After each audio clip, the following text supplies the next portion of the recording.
ఈరోజు మటన్ బిర్యానీ అండి. ముందుగా 2 నిమ్మకాయలు పిండుకున్నాను, నిమ్మరసము, పసుపు కొద్దిగా, అల్లం వెల్లిగడ్డ, గరం మసాలా పౌడరు, ధనియా పౌడరు, కొద్దిగా జీలకర్ర పొడి, ఉప్పు, కారము. ఇది మొత్తం కలిపేద్దామండి.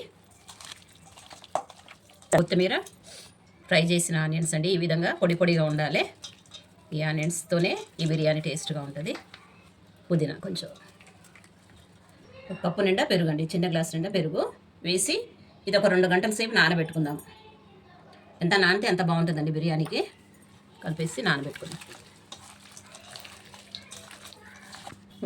మనం ఉల్లిపాయలు వేపుకున్న ఆయిల్ ఉంటుంది కదండి, అది కూడా పోసుకుంటే మంచి టేస్ట్ని ఇస్తుంది. ఆయిల్ పోసుకుందామండి. ఉల్లిపాయ పచ్చిమిర్చి వేద్దాము. మనం మ్యారినేట్ చేసుకున్నాం కదండి మటను, ఇది ఇందులో వేసుకుందాం.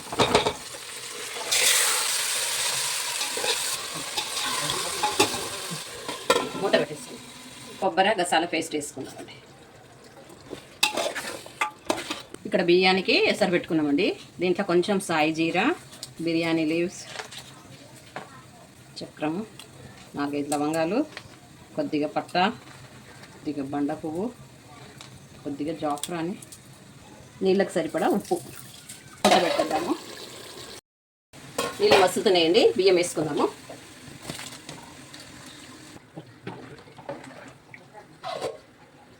ఉడికిందండి 80%.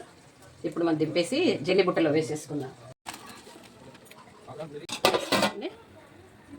కర్రీ చూసారు కదా, కర్రీలో ఇది రైస్ వేసుకుందాం. దీనిపైన కొంచెం పుదీనా వేసుకోవాలి. ఆనియన్స్ ఫ్రై చేసినాం కదండి, ఇవి కూడా వేసుకోవాలి. రైస్ వేసుకున్నాం దీనిపైన. పైన కూడా మళ్ళీ కొన్ని ఫ్రైడ్ ఆనియన్స్ వేసి కొద్దిగా నెయ్యి కూడా వేసుకుందాము. కొద్దిగా నిమ్మరసం అండి, గింజలు లేకుండా చూసి పోసుకుందాం.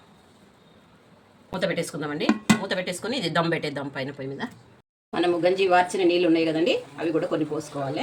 కొద్దిగా రంగు అండి, కలర్ వేసుకుందాం కొద్దిగా. మూత పెట్టేద్దాం. వేడి నీళ్ళ గిన్నె కూడా దీనిపైన పెట్టేస్తే తొందరగా అన్నం అవుతుంది. తింటామండి. బిర్యానీ అయిపోయింది. ప్లేట్లో సర్వింగ్ చేసుకుందాం.